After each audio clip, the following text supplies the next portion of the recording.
I moved one grocery cart 2 spaces over, and somehow a woman in yoga pants acted like I had disrupted the entire American food supply chain. Which I did not. I did not steal her cart. I did not hide it. I did not launch it into traffic, although based on the reactions you would think I had committed some kind of parking lot felony with wheels. I simply corrected its placement. There is a difference. This happened Saturday afternoon outside the grocery store, which was already operating at a level of chaos I would describe as emotionally unnecessary. The parking lot was full. People were walking diagonally like lines do not exist, and there were 3 carts sitting loose in random places as if society had collectively decided gravity would handle it. I had just parked, carefully, because I respect painted lines even when they are faded and clearly crying for help.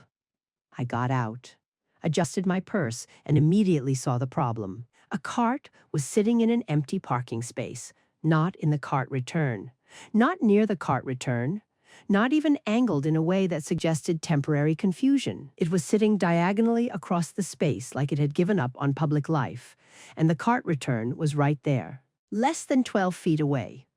I know because I counted, not dramatically, just with my eyes, because I have spatial awareness and a functioning sense of community. Now, before anyone says, it's just a cart, let us be accurate. It is never just a cart, it is a symptom. One abandoned cart becomes 2. 2 become a little metal family.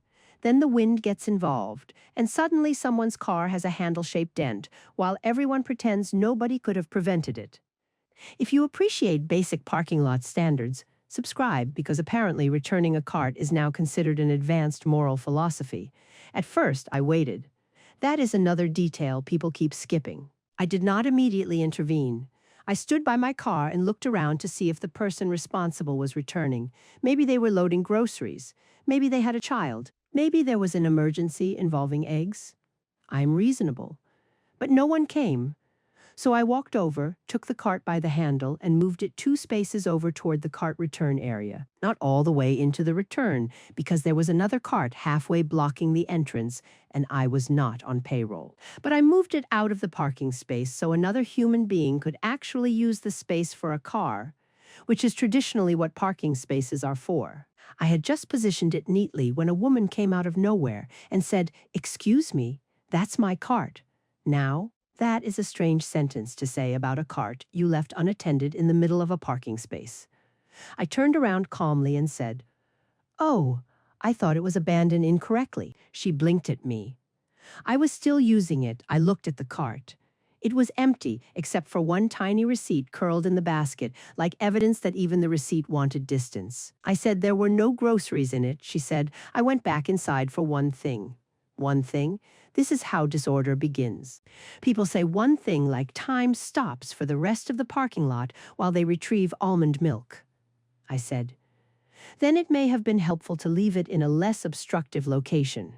She said it was not obstructing anything, and this is where I knew we were dealing with someone who uses the word obstructing only when it benefits her, because the cart was literally occupying a parking space.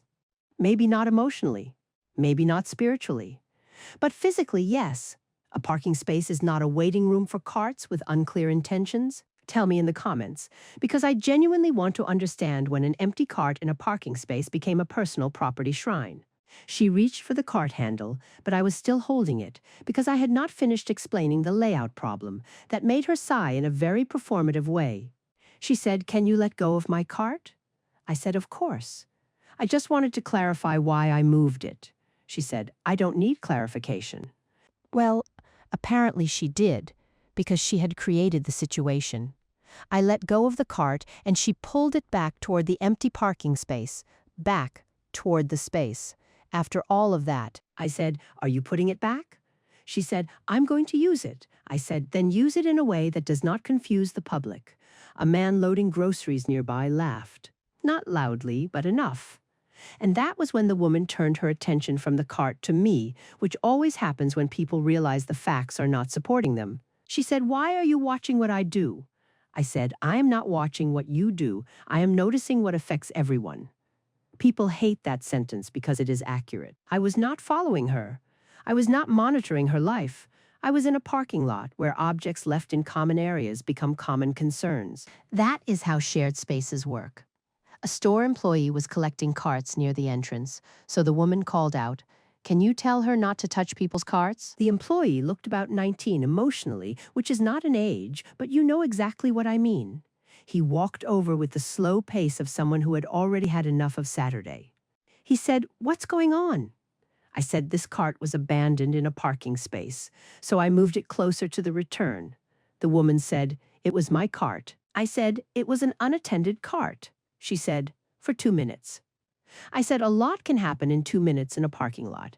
The employee looked at the cart, then he looked at the cart return, which again was right there, practically begging to be included. Then he said, "Yeah, people usually just leave carts wherever." Exactly.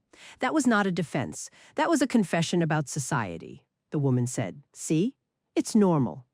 I said, "Normal and acceptable are not the same thing. If you think a cart return less than 12 feet away should be used, hit the like button, because apparently that belief now requires public courage." The employee said, "It's okay. I can take it." That should have been the end, but the woman said, "No, I still need it." Again with needing the empty cart she had left behind like a question. She pulled it toward her car, opened the trunk, and placed one small reusable bag inside the cart. One bag, not a full cart, not a complex unloading situation, one bag that could have been carried by a motivated squirrel. I said nothing. I want credit for that. I said nothing while she put the bag in the cart. I said nothing while she closed her trunk. I said nothing while she looked at me like I was the weather. I simply stood there, being correct quietly. Then she pushed the cart toward the store entrance instead of the cart return, not to return it to go back inside. So now the cart had traveled from parking space to partial return area, back to parking space, to trunk, and then toward the store, all because one person refused to admit the first placement was confusing. At that point, another shopper walked by and said, "Some people really do leave carts everywhere." Thank you. A witness. Not my witness. A neutral citizen with eyes. The woman heard him and said, "I was using it." He said, "Okay." In that way, people say okay when they absolutely understand but want to continue living. I went inside the store because I still had groceries to buy, and I expected the matter to end there. It did not. Halfway through the produce section, I saw her again by the bananas. She had the same cart, the one with the history. She looked at me, then looked away dramatically, as if I had followed her into potassium. I was not following her. Bananas are at the front. That is a store design issue. I picked up tomatoes, and she said, not directly to me, but clearly for me to hear. Some people have too much time. I turned and said, "Some people know how to use cart returns. Was that necessary? Maybe not. Was it accurate? Completely." She said, "You're still talking about this?" I said, "You brought it into produce." She said, "You touched my cart." I said, "Your unattended cart." A nearby older man pretended to inspect avocados with the focus of a surgeon. I respected that.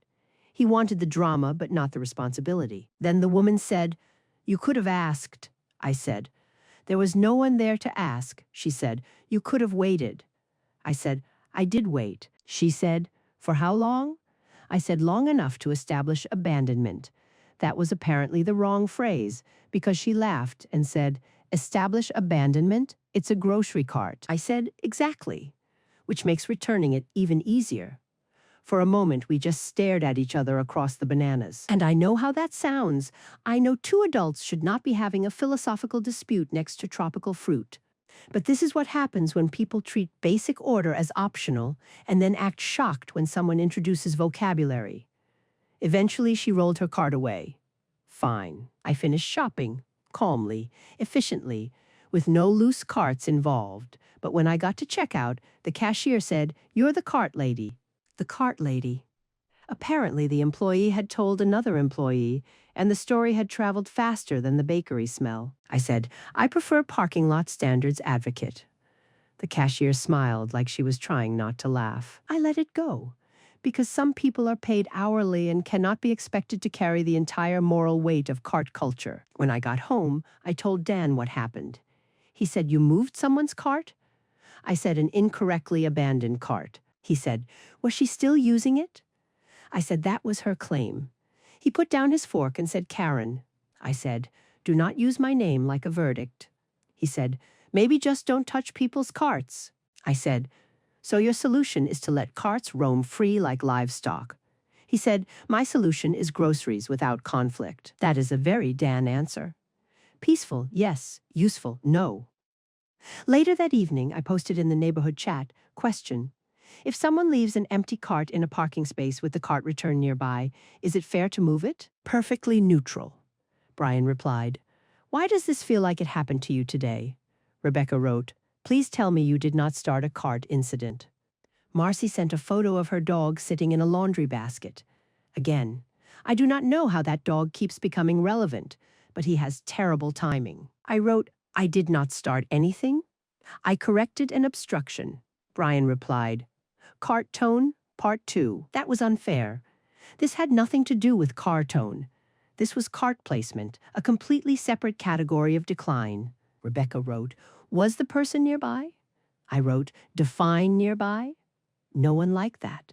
The next day, I went back to the same grocery store because we needed paper towels. I parked, and do you know what I saw? A cart sitting perfectly inside the cart return. Then another, then another. The entire return area was neat. Beautiful, actually. And standing near it was the same woman from the day before. She saw me, I saw her.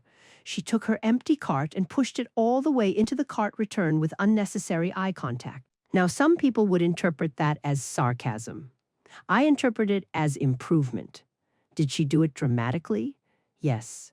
Did she prove my original point while trying to mock me? Also, yes. That is what people do. They adjust their behavior and then pretend the adjustment was their idea. The employee from the day before saw me too. He gave me a little nod. Not a salute, obviously, but there was respect in it. Maybe he was just being polite. Maybe he did not remember me. But the cart return was orderly, and I was present, so history can decide.